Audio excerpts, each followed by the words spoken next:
ಆತ್ಮೀಯ ಸ್ನೇಹಿತರೆ, ಎಲ್ಲರಿಗೂ ಗೋಲ್ ಬೋರ್ಡ್ ನ್ಯೂಸ್ ಚಾನಲ್ಗೆ ಸ್ವಾಗತ. ಈ ಒಂದು ವಿಡಿಯೋದಲ್ಲಿ ರಾಜ್ಯ ಸರ್ಕಾರದ ವತಿಯಿಂದ ರಾಜ್ಯದ ರೈತರಿಗೆ ಭರ್ಜರಿ ಗುಡ್ ನ್ಯೂಸ್ ಅಂತ ಹೇಳಿ ಹೇಳ್ಬೋದು ಸ್ನೇಹಿತರೆ. ಹೌದು ಸ್ನೇಹಿತರೆ, ರಾಜ್ಯದ ಸುಮಾರು 154 ತಾಲೂಕುಗಳಲ್ಲಿ ಬರದಂತಹ ಪರಿಸ್ಥಿತಿ ಉಂಟಾಗಿದ್ದು ಈಗಾಗಲೇ ರಾಜ್ಯ ಸರ್ಕಾರದ ವತಿಯಿಂದ ಪ್ರಾಥಮಿಕವಾದಂತಹ ಸಮೀಕ್ಷೆ ಕಾರ್ಯ ಕೂಡ ಪ್ರಾರಂಭವಾಗಿದೆ ಸ್ನೇಹಿತರೆ. ಈಗಾಗಲೇ ಏನೋ ಕೇಂದ್ರಕ್ಕೂ ಕೂಡ ಮನವಿಯನ್ನ ಸಲ್ಲಿಸಲಾಗಿತ್ತು. ಕೇಂದ್ರದ ನಿಯೋಗವನ್ನು ಕೂಡ ಕಳಿಸಬೇಕು.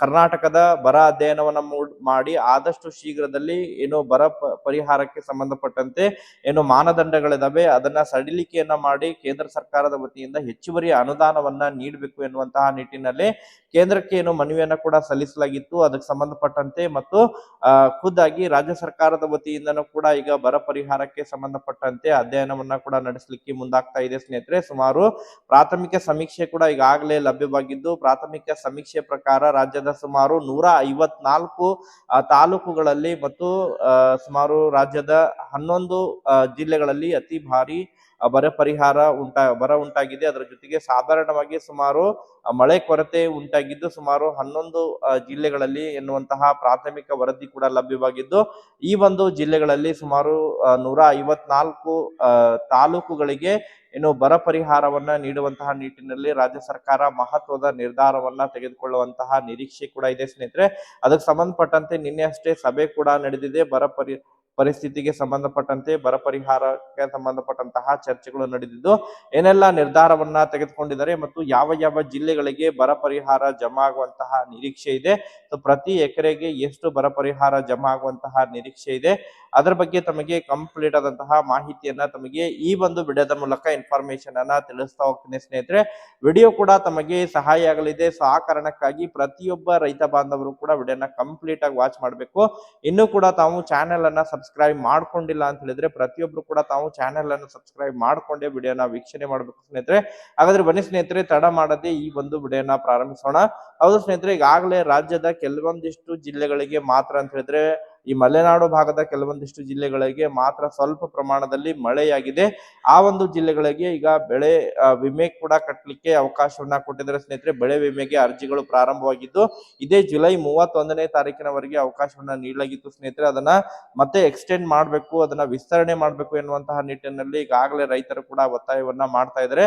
ಅದ್ರ ಜೊತೆಗೆ ಈಗಾಗಲೇ ಅನೇಕ ಈಗ ಏನು ವಿಮಾ ಕಂಪನಿಗಳು ಕೂಡ ಬೆಳೆ ವಿಮೆಯನ್ನ ಕಟ್ಟಿಸ್ಕೊಳ್ಳಿಕ್ಕೆ ಆಸಕ್ತಿಯನ್ನ ತೋರಿಸ್ತಾ ಇಲ್ಲ ಎನ್ನುವಂತಹ ಕೆಲವೊಂದಿಷ್ಟು ಆರೋಪಗಳು ಕೂಡ ಈಗಾಗಲೇ ರೈತರು ಕೂಡ ಮಾಡ್ತಾ ಇದ್ದಾರೆ ಸ್ನೇಹಿತರೆ. ಯಾಕಂತ ಹೇಳಿದ್ರೆ ಈ ವರ್ಷ ಸರಿಯಾಗಿ ಮಳೆ ಆಗದೇ ಇರುವಂತಹ ಕಾರಣಕ್ಕಾಗಿ ಹೆಚ್ಚು ಪ್ರಮಾಣದಲ್ಲಿ ಬೆಳೆ ವಿಮೆಯನ್ನ ಕೊಡ್ಬೇಕಾಗುತ್ತೆ ಎನ್ನುವಂತಹ ನಿಟ್ಟಿನಲ್ಲಿ ಆಯಾ ಬಹಳಷ್ಟು ವಿಮಾ ಕಂಪನಿಗಳು ಅಷ್ಟು ಆಸಕ್ತಿ ತೋರಿಸ್ತಾ ಇಲ್ಲ ಎನ್ನುವಂತಹ ಮಾಹಿತಿಗಳು ಕೂಡ ಕೇಳಿಬರ್ತಾ ಇದಾವೆ ಸ್ನೇಹಿತರೆ. ಸೊ ಒಟ್ಟಾರೆಯಾಗಿ ರೈತ ಬಾಂಧವರು ಯಾರೆಲ್ಲ ಈಗಾಗಲೇ ಯಾವ ಜಿಲ್ಲೆಗಳಿಗೆ ಅಂತ ಹೇಳಿದ್ರೆ ಧಾರವಾಡ ಜಿಲ್ಲೆ ಆಗಿರ್ಬೋದು, ಅದ್ರ ಜೊತೆಗೆ ಇನ್ನಿತರೆ ಕೆಲವೊಂದಿಷ್ಟು ಜಿಲ್ಲೆಗಳಿಗೆ ಬೆಳೆ ವಿಮೆಯನ್ನ ಕಟ್ಟಲಿಕ್ಕೆ ಈಗಾಗಲೇ ಅವಕಾಶ ಕೊಟ್ಟಿದ್ರೆ ಸ್ನೇಹಿತರೆ. ಇದೇ ಜುಲೈ 31ರ ಒಳಗಾಗಿ ಅವಕಾಶ ಇದೆ. ತಾವು ಅದನ್ನ ಆದಷ್ಟು ಶೀಘ್ರದಲ್ಲಿ ಆ ಬೆಳೆ ವಿಮೆಗೆ ಅರ್ಜಿಯನ್ನ ಸಲ್ಲಿಸಿ ಸ್ನೇಹಿತರೆ. ಅದನ್ನ ಹೊರತುಪಡಿಸಿ ರಾಜ್ಯದ ಸುಮಾರು ಬಹಳಷ್ಟು ಜಿಲ್ಲೆಗಳಲ್ಲಿ ಭಾರಿ ಪ್ರಮಾಣದಲ್ಲಿ ಮಳೆ ಕೊರತೆ ಉಂಟಾಗಿದೆ ಸ್ನೇಹಿತರೆ. ಸುಮಾರು 11 ಜಿಲ್ಲೆಗಳಲ್ಲಿ ಅತಿ ಹೆಚ್ಚು ಮಳೆ ಕೊರತೆ ಉಂಟಾಗಿದ್ದು ಬರಗಾಲದಂತಹ ಪರಿಸ್ಥಿತಿಯಾಗಿದೆ ಸ್ನೇಹಿತರೆ. ಈಗಾಗಲೇ ಸುಮಾರು ಪ್ರಾಥಮಿಕ ಸಮೀಕ್ಷೆ ಪ್ರಕಾರ ಸುಮಾರು 153 ತಾಲೂಕು, ರಾಜ್ಯದ ಸುಮಾರು 153 ತಾಲೂಕುಗಳಲ್ಲಿ ಬರ ಪರಿಸ್ಥಿತಿ ಉಂಟಾಗಿದ್ದು ಈ ಒಂದು ಜಿಲ್ಲೆಗಳಿಗೆ ಬರ ಪೀಡಿತ ಜಿಲ್ಲೆಗಳೆಂದು ಘೋಷಣೆ ಕೂಡ ಮಾಡಲಿದ್ದಾರೆ ಸ್ನೇಹಿತರೆ. ಸೊ ನಾಳೆ ಈಗ ಅಧಿಕೃತವಾಗಿ ಸಚಿವ ಸಂಪುಟ ಕೂಡ ವಿಸ್ತರಣೆಯಾಗಲಿದ್ದು ತದನಂತರ ಯಾವ ಒಂದು ಈಗಾಗಲೇ ಕೃಷಿ ಇಲಾಖೆಯ ಸಚಿವರು ಯಾರು ಆಗ್ತಾರೆ ಅನ್ನೋದು ಕೂಡ ಕಾದು ನೋಡ್ಬೇಕಾಗಿದೆ ಸ್ನೇಹಿತರೆ.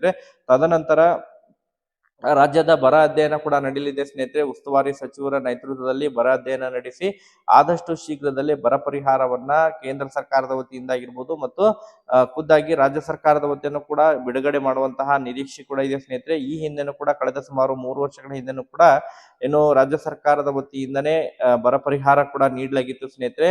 ಅದರ ಜೊತೆಗೆ ಈಗ ಈ ವರ್ಷನೂ ಕೂಡ ಖುದ್ದಾಗಿ ರಾಜ್ಯ ಸರ್ಕಾರದ ವತಿಯಿಂದನೇ ಪ್ರಾಥಮಿಕ ಸಮೀಕ್ಷೆಯನ್ನು ನಡೆಸಿ ಮತ್ತು ಅಂತಿಮ ಸಮೀಕ್ಷೆಯನ್ನು ನಡೆಸಿ ಬರ ಅಧ್ಯಯನ ಮಾಡುವಂತಹ ನಿಟ್ಟಿನಲ್ಲಿ ರೈತರಿಗೆ ನೆರವಾಗುವಂತಹ ನಿಟ್ಟಿನಲ್ಲಿ ತುರ್ತಾಗಿ ಕೇಂದ್ರ ಸರ್ಕಾರದ ನೆರವು ಬರೋಕ್ಕಿಂತ ಪೂರ್ವದಲ್ಲೇ ರೈತರಿಗೆ ನೆರವಾಗುವಂತಹ ನಿಟ್ಟಿನಲ್ಲಿ ಸರ್ಕಾರ ಮಹತ್ವದ ನಿರ್ಧಾರ ತೆಗೆದುಕೊಳ್ಳುವಂತಹ ನಿರೀಕ್ಷೆ ಇದೆ. ಅದರ ಜೊತೆಗೆ ಮೇವು ಕೂಡ ವಿತರಣೆ ಕಾರ್ಯ ಕೂಡ ಆದಷ್ಟು ಶೀಘ್ರದಲ್ಲೇ ಮಾಡುವಂತಹ ನಿರೀಕ್ಷೆಗಳು ಕೂಡ ಇದೆ ಸ್ನೇಹಿತರೆ. ಹೌದು ಸ್ನೇಹಿತರೆ, ಒಟ್ಟಾರೆಯಾಗಿ ಬರ ಪರಿಹಾರಕ್ಕೆ ಸಂಬಂಧಪಟ್ಟಂತೆ ಸುಮಾರು 153 ತಾಲೂಕುಗಳು, ಸುಮಾರು 11 ಜಿಲ್ಲೆಗಳಿಗೆ ಬರಪೀಡಿತ ಜಿಲ್ಲೆಗಳು ಮತ್ತು ತಾಲೂಕುಗಳು ಅಂತ ಹೇಳಿ ಘೋಷಣೆ ಕೂಡ ಮಾಡಲಿದ್ದಾರೆ ಸ್ನೇಹಿತರೆ. ಅಂತವರಿಗೆ ಪ್ರತಿ ಎಕರೆಗೆ ಕನಿಷ್ಠ ಈಗಾಗಲೇ 2,000 ನೀಡ್ತಾ ಇದ್ದಾರೆ.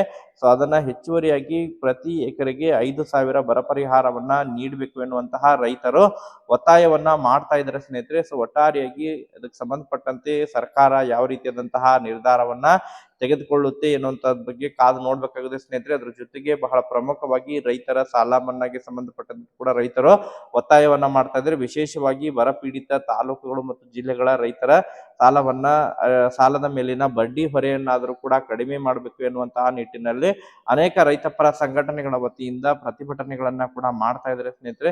ಸೊ ವೇಟ್ ಮಾಡೋಣ, ಮತ್ತೆ ಸರ್ಕಾರದ ವತಿಯಿಂದ ಏನೆಲ್ಲಾ ನಿರ್ಧಾರಗಳನ್ನ ತೆಗೆದುಕೊಳ್ತಾರೆ. ನಿರಂತರವಾಗಿ ತಮಗೆ ಅದರ ಬಗ್ಗೆ ಅಪ್ಡೇಟ್ಗಳು ಲಭ್ಯವಾದರೆ ಮಾಹಿತಿನ ತಿಳಿಸ್ತಾ ಹೋಗ್ತೇನೆ ಸ್ನೇಹಿತರೆ.